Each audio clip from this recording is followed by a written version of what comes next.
In my first video, take a look at the premium expansion here for Farming Simulator 22. I showed you guys how you're going to be able to use the ridge markers and this seeder to put your carrots, red beets, and parsnips in the ground. And then at the end of it, I thought, well, can we maybe not use the ridge maker and still put the crops in the ground? Let's find out.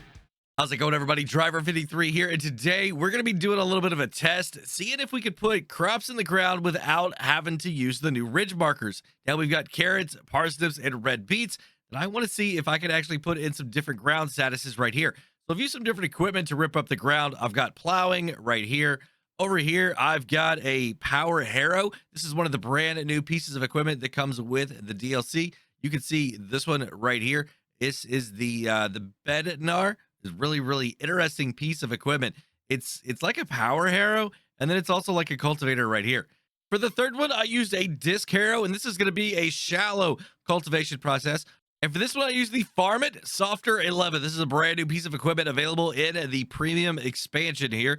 It's really wide. It's probably the widest piece of equipment that came with this pack.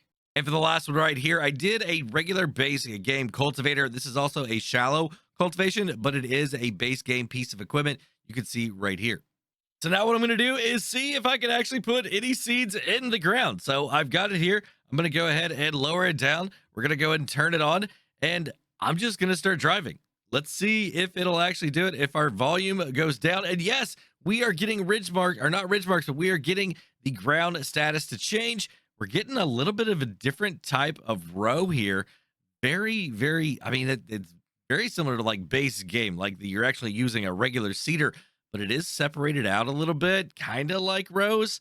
I don't know. Maybe it's gonna work. We'll take a look. So that plot over there is our plowed status. This one here is the power harrow. Let's go ahead and lower it down. It's already turned on, and let's go ahead and yes, it's gonna work into this one as well. We're getting the same type of ground state right there. Plot number 3 here. This is the disc harrow. This is a shallow cultivation process. I'm gonna go ahead and lower it down, and let's see. Yeah, it's gonna work in this one as well.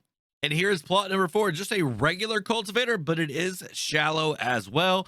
I think this one's gonna work. Yeah. So all 4 different types of tearing up the ground, getting it prepared for seeds is going to work. So I'm actually not surprised at all by those results. That way, in case somebody doesn't use it, you're not getting a penalty, unless Giants made it so that you actually get a benefit, a yield bonus or something, if you actually use the ridge makers. Yeah, let's go test that. But hey, before we do that, make sure you hit that subscribe button, hit that notification bell too.